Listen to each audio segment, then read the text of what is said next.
All the patients in this room, all the feet that you see, they all have COVID. The frustrating thing about all of this is it really just feels like it's too little too late.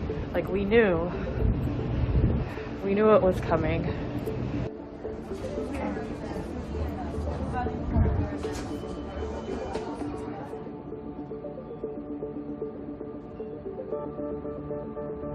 Today is kind of getting worse and worse. We had to get a refrigerated truck to store the bodies of patients who are dying. We are right now scrambling to try to get a few additional ventilators or even CPAP machines. If we could get CPAP machines, we could free up ventilators for patients who need them.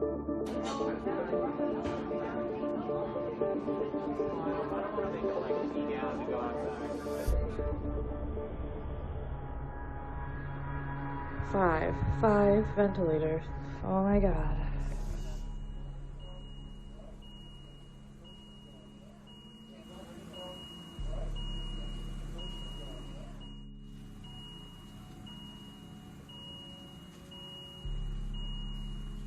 You know, we now have these 5 vents. We probably, unless people die, I suspect we'll be back to needing to beg for ventilators again in another day or two. There's a mythical 100 vents out there, which we haven't seen.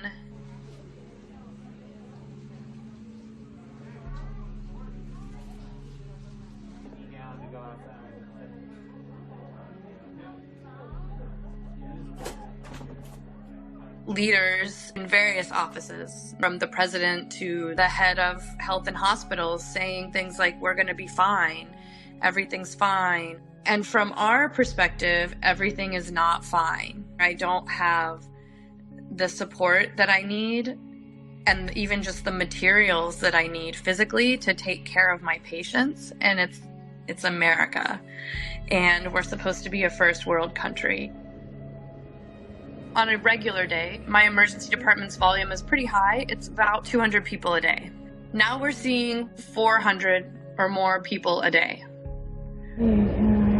At first, we were trying to isolate patients with cough and fever and be more careful around them, but we weren't necessarily being extra careful around all the other patients. And then we started to realize that patients who were coming in with no fever but abdominal pain actually had findings on their x-rays and chest CTs that were consistent with this coronavirus, COVID-19. So if someone in a car accident gets brought in, and we get a CT scan of them, and their lungs look like they have coronavirus. We were seeing a lot of patients who probably had COVID, but we didn't realize. 10 residents and also many of our nurses and a few of the attending physicians got sick. The anxiety of this situation is really overwhelming. You know, all of the doctors, it's hard for us to get tested even if we want to, even if we have symptoms. We're exposed over and over again. We don't have the protective equipment that we should have. I put on one N95 mask in the morning. I need to have that N95 mask on for every patient I see. I don't take it off all day. The N95 mask I wore today is also the N95 mask I wore on Friday.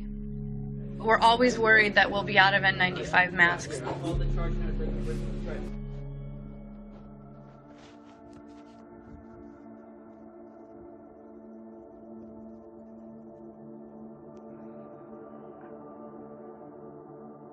What's a little bit scary now is the patients that we're getting are much sicker. Many of the young people who are getting sick don't smoke. They're healthy. They have no comorbidities. They're just young, regular people between the ages of 30 and 50 who you would not expect to get this sick.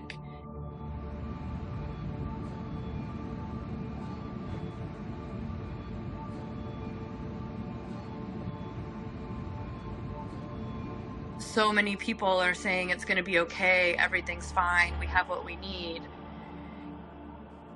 And if this goes on for a month or 2 or 3 or 5 like it did in China, and we're already this strained, we don't have what we need. I don't really care if I get in trouble for speaking to the media.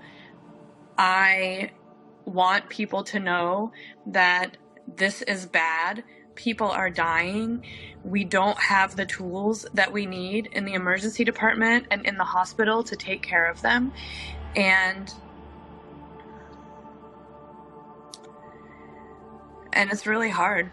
Fucking pig, the real people want to get back to work ASAP. You never worked a fucking day in your life.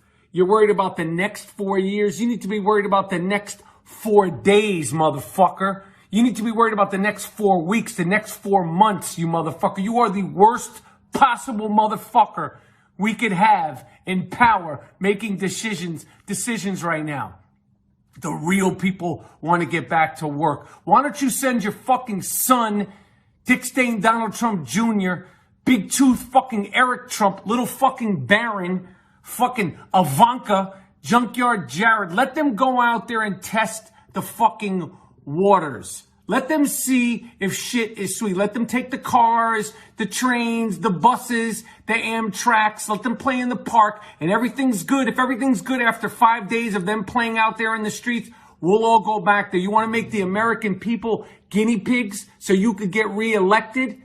You fucking clown. And people, if you fall for this shit, shame on you.